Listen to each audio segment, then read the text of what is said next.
യാക്കോബിന്റെ ലേഖനം 1-ാം അധ്യായത്തിന്റെ 22-ാമത്തെ വാക്യം. വചനം കേൾക്ക മാത്രം ചെയ്തുകൊണ്ട് തങ്ങളെ തന്നെ ചതിക്കാതെ അതിനെ ചെയ്യുന്നവരായും ഇരിപ്പീൻ. ജീവവചന പ്രഭാത ധ്യാന ചിന്തയുടെ എല്ലാ ശ്രോതാക്കൾക്കും വേഗം വരുന്നവനായ കർത്താവായ യേശുക്രിസ്തുവിൻ്റെ തന്നെ നാമത്തിൽ സ്നേഹവന്ദനം. വഞ്ചനയുടെ 3 തലങ്ങൾ ഈ പ്രഭാതത്തിൽ നാം ചിന്തിക്കുവാൻ താല്പര്യപ്പെടുന്ന ഈ വിഷയം ശ്രദ്ധയോടെ കേട്ട് ദൈവ രാജ്യത്തിൻ്റെ പ്രവർത്തകരായി നിലകൊള്ളാൻ പരിശുദ്ധാത്മാവ് എല്ലാവരെയും സഹായിക്കട്ടെ. കൊടുപ്പുറപ്പുകളെ, മനുഷ്യൻ നിസ്സാരനും നിസ്സഹായനുമാണ്. അവൻ വഞ്ചിക്കപ്പെടുന്നവനും സ്വയം ചതിക്കുന്നവനുമാണ്. ദൈവത്തെ ആരാധിക്കുവാനും ദൈവവുമായുള്ള കൂട്ടായ്മയ്ക്കുമായി സൃഷ്ടിക്കപ്പെട്ട മനുഷ്യൻ സാത്താനാൽ വഞ്ചിക്കപ്പെട്ടവനും ചതിക്കപ്പെട്ടവനുമായി തീർന്നതിനാൽ അവന് ദൈവത്തെ ആരാധിക്കുവാനും ദൈവവുമായി കൂട്ടായ്മ പങ്കിടുവാനും കഴിയാതെ വന്നു. കാരണം അവൻ വഞ്ചനയിൽ കുടുങ്ങി സാത്താൻ്റെ അധികാര പരിധിയിലായി.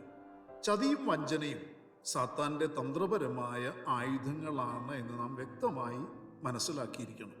സാത്താൻ്റെ പദ്ധതി എന്നത് ദൈവമക്കൾ ശരിയായ കാര്യങ്ങളെ തിരിച്ചറിയരുതെന്നും അവൻ്റെ ചതിയിൽ കുടുങ്ങി അവകാശങ്ങൾ നഷ്ടപ്പെടുത്തി സ്വയം നശിക്കുന്നവരായി തീരണമെന്നുള്ള ഒരു വലിയ പദ്ധതിയാണ്. സത്യമല്ലാത്തതൊക്കെയും സത്യമാണെന്ന് മനുഷ്യനെ വിശ്വസിപ്പിക്കുന്നതാണ് വഞ്ചന. പ്രിയരെ, ഏദനിൽ തുടങ്ങിയ ഈ വഞ്ചന ഇന്നും തുടരുകയാണ്. സാത്താൻ പറഞ്ഞത് അനുസരിച്ചാൽ അവനെ പോലെയാകും എന്ന് അവൻ ഇന്നുവരെ പറഞ്ഞിട്ടില്ല. മറിച്ച് ഞാൻ പറയുന്നത് ചെയ്താൽ നിങ്ങൾ ദൈവത്തെ പോലെയാകുമെന്ന് അവൻ പറഞ്ഞു. ഇന്നും മനുഷ്യൻ വചനത്തോട്, ദൈവവചനത്തോട് മറുതലിക്കുന്നു. ഇത് സാത്താൻ മനുഷ്യനെ തെറ്റിദ്ധരിപ്പിക്കുന്നതിൻ്റെ വെളിച്ചത്തിലാണ്. ഇന്നും മനുഷ്യനെ ദൈവത്തിൽ നിന്നും ദൈവിക ചിന്തയിൽ നിന്നും സാത്താൻ തന്ത്രം ഉപയോഗിച്ച് അകറ്റിക്കളയുകയാണ്. വ്യത്യസ്ത നിലയിൽ പിശാച് മനുഷ്യനെ ദൈവിക ചിന്തയിൽ നിന്ന് അകറ്റിക്കളയുന്നു. ഒരു വിശ്വാസിയെ സുവിശേഷ സത്യങ്ങൾക്ക് സാത്താൻ അന്ധനാക്കി തീർക്കുന്നു. രക്ഷിക്കപ്പെട്ടവരിലും രക്ഷിക്കപ്പെടാത്തവരിലും പിശാച് വഞ്ചനയുടെ ആത്മാവിനെ പ്രവേശിപ്പിക്കുന്നു. രക്ഷിക്കപ്പെടാത്ത ഓരോ വ്യക്തിയും സാത്താനാൽ വഞ്ചിക്കപ്പെട്ടിരിക്കുകയാണ്.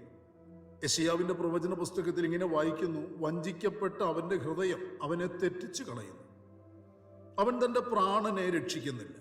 നോക്കൂ പ്രിയരെ, എത്ര വ്യക്തമായി പരിശുദ്ധനായ ദൈവം തിരുവചനത്തിൽ ദൈവജനത്തിന് മനസ്സിലാക്കാൻ വേണ്ടി മുന്നറിയിപ്പ് പോലെ നൽകിക്കൊടുത്തിരിക്കുന്ന നിരവധി വചനങ്ങളിൽ പ്രധാനപ്പെട്ട ഒരു കാര്യം ഇവിടെ ഓർപ്പിക്കുന്നു: വഞ്ചിക്കപ്പെട്ട അവൻ്റെ ഹൃദയം അവനെ തെറ്റിച്ചു കളയുന്നു, അവൻ തൻ്റെ പ്രാണനെ രക്ഷിക്കുന്നില്ല.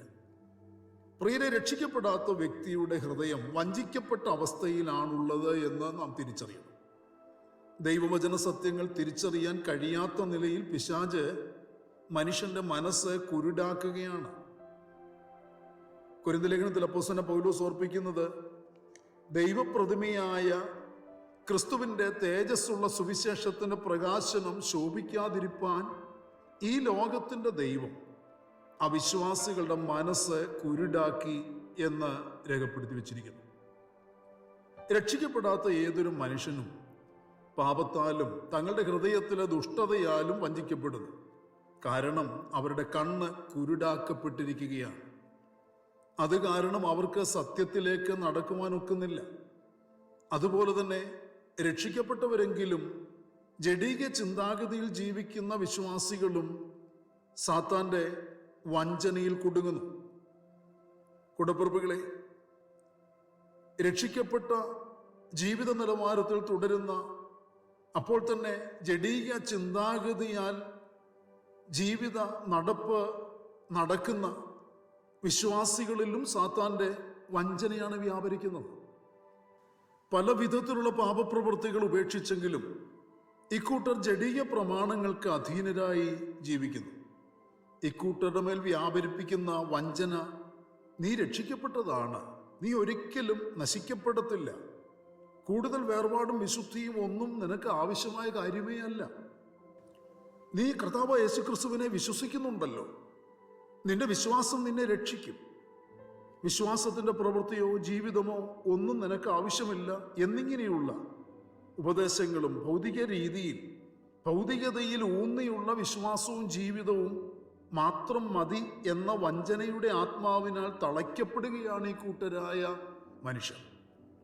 പ്രിയരെ, വിശ്വാസത്തിൻ്റെ പ്രത്യാശയുടെ പൂർണ്ണതയിലേക്ക് നയിക്കപ്പെടുവാൻ സാത്താൻ ഒരിക്കലും ഒരു വിശ്വാസിയെയും സമ്മതിക്കത്തില്ല. വചനം കേൾക്കും, എന്നാൽ അനുസരണത്തിലേക്ക് നീങ്ങുവാൻ സമ്മതിക്കുകയില്ല. തുടർന്ന് പിശാച് വഞ്ചിക്കുവാൻ ലക്ഷ്യമിടുന്ന മേഖല ആത്മീയ പക്വത പ്രാപിക്കാത്ത വിശുദ്ധന്മാരിലാണ് എന്ന് നാം വ്യക്തമായി മനസ്സിലാക്കണം.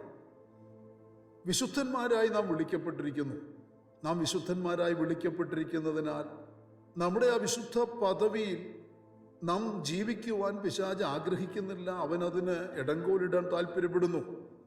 പിശാച് വഞ്ചിക്കുവാൻ ലക്ഷ്യമിടുന്ന ഒരു മേഖല ആത്മീയ പക്വത പ്രാപിക്കാത്ത വിശുദ്ധന്മാരിലാണ് എന്ന് തിരുവചനം വ്യക്തമാക്കി അപ്പോസ്തലനായ പൗലോസിന്റെ ലേഖനങ്ങൾ കൂടി പഠിപ്പിക്കുന്നുണ്ട്.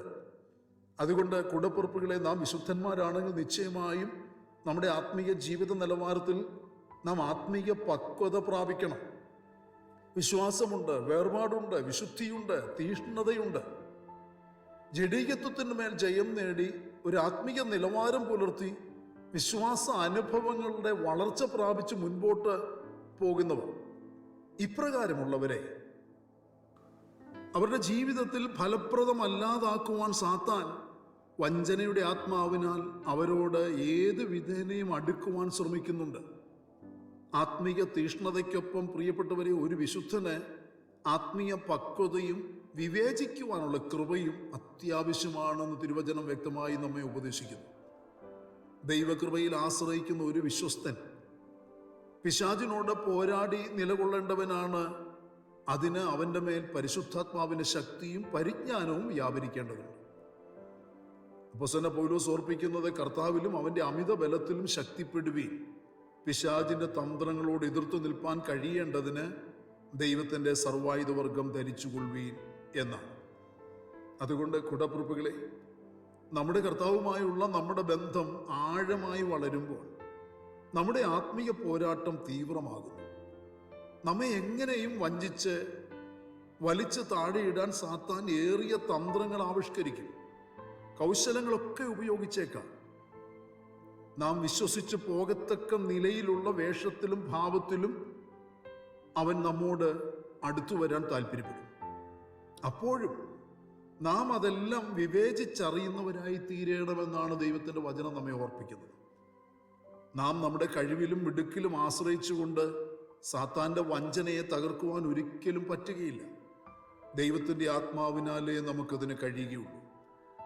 നമുക്കുള്ള വചനം നാം ഏറ്റെടുത്ത് അനുസരിക്കുകയും ആത്മാവിനാൽ വിവേചിച്ചറിയുകയും ഒഴിവാക്കേണ്ടിയവയൊക്കെ പൂർണ്ണമായ ജീവിതത്തിൽ നിന്ന് ഒഴിവാക്കുകയും ചെയ്താൽ, പ്രിയരെ, നാം ചതിയിൽ കുടുങ്ങിപ്പോകുകയില്ല. നമ്മിൽ ദൈവം മഹത്വമെടുക്കുവാൻ ഇടയായി തീരുകയും ചെയ്യും. ഇപ്രകാരം സൂക്ഷ്മതയോടെ, ശ്രദ്ധയോടെ ഒരു ജീവിത നിലവാരം, ആത്മീയ ജീവിത നിലവാരം, പക്വതയുള്ള ഒരു വിശുദ്ധ ജീവിത നിലവാരം പുലർത്തുവാൻ, ആത്മാക്കളെ വിവേചിച്ചറിഞ്ഞുകൊണ്ട് നമ്മുടെ ആത്മീയ ജീവിത നിലവാരം നയിക്കുവാൻ എല്ലാ പ്രിയപ്പെട്ടവർക്കും ഇടയായി തീരട്ടെ. അതിന് പരിശുദ്ധാത്മാവ് നമ്മളെ സഹായിക്കും. പരിശുദ്ധാത്മാവിൻ്റെ സഹായം ചോദിച്ച് ഈ പ്രഭാതത്തിൽ നമുക്ക് പ്രാർത്ഥിക്കാം. കണ്ണുകളെ അടയ്ക്കാൻ നമുക്ക് ഒരുമിച്ച് പ്രാർത്ഥിക്കാം. പരിശുദ്ധനായ ഞങ്ങളുടെ സ്വർഗീയ പിതാവേ, ഈ നല്ല പ്രഭാതത്തിൽ ദൈവത്തിന് മാറ്റമില്ലാത്ത തിരുവചനം ശക്തമായി ഞങ്ങൾ എങ്ങനെ ജീവിത നിലവാരം, ആത്മീയ വിശുദ്ധ ജീവിത നിലവാരം പുലർത്തണം എന്നുള്ള ശക്തമായ ഉപദേശം ഇന്ന് പ്രഭാതത്തിലും കർത്താവ് ഞങ്ങളെ കേൾപ്പിച്ചല്ലോ. അതിനനുസരിച്ച് ഞങ്ങളുടെ ആത്മീയ ജീവിത നിലവാരം പുലർത്തുവാൻ കർത്താവെ ഞങ്ങളെ സഹായിക്കണമേ. വഞ്ചനയുടെ വ്യത്യസ്ത നിലയിലുള്ള തലങ്ങൾ തിരിച്ചറിഞ്ഞ് അതിൽ കുടുങ്ങിപ്പോകാതെ സൂക്ഷ്മതയോടെ വചനമനുസരിച്ച് ഞങ്ങൾ അതിനെ അതിജീവിച്ച് മുന്നേറുവാൻ പരിശുദ്ധനായ കർത്താവെ ഞങ്ങളെ അങ്ങയുടെ ആത്മാവിനാലും ആത്മാവിൻ്റെ പരിജ്ഞാനത്താലും നിറയ്ക്കണമെന്ന് പ്രാർത്ഥിക്കുന്നു. ഇന്നിൻ്റെ മറുപടികളും വിടുതലുകളും സമർപ്പിച്ച് പ്രാർത്ഥിക്കുന്ന ദൈവമക്കൾ അനുഭവിച്ച് കർത്താവിന് മഹത്വമുള്ള ജീവിതം നയിക്കുവാൻ എല്ലാവരെയും സഹായിക്കണം. സൗഖ്യം വ്യാപരിപ്പിക്കണമേ കർത്താവെ. മാനസികമായ ബലം കൈവരിക്കുവാൻ ഞങ്ങളെ സഹായിക്കണമേ. ആത്മീയമായ വളർച്ച കൈവരിക്കുവാൻ ഞങ്ങളെ സഹായിക്കണം. പ്രാർത്ഥനകൾക്ക് നമ്മുടെ കൃപയ്ക്കായി സ്തോത്രം. മഹത്വം അങ്ങയ്ക്ക്. സകലത് ഞങ്ങൾക്ക് വേണ്ടി ജീവൻ തന്ന യേശു ക്രിസ്തുവിന്റെ ധന്യമായ നാമത്തിൽ താഴ്മയോട് അപേക്ഷിക്കുന്നു, ദയ തോന്നി കേൾക്കുമാറാകണമേ. ആമേൻ. പ്രിയരെ, വചനങ്ങളാൽ പരിശുദ്ധനായ കർത്താവ് എല്ലാവരെയും അനുഗ്രഹിക്കട്ടെ. നമ്മുടെ വാഴ്ത്തപ്പെട്ട കർത്താവിന്റെ വരവ് അടുത്തിരിക്കുന്നതിനാൽ അവന്റെ വരവിന് വേണ്ടി നമുക്ക് ഒരുങ്ങി കാത്തിരിക്കാം. മാറാനാഥ.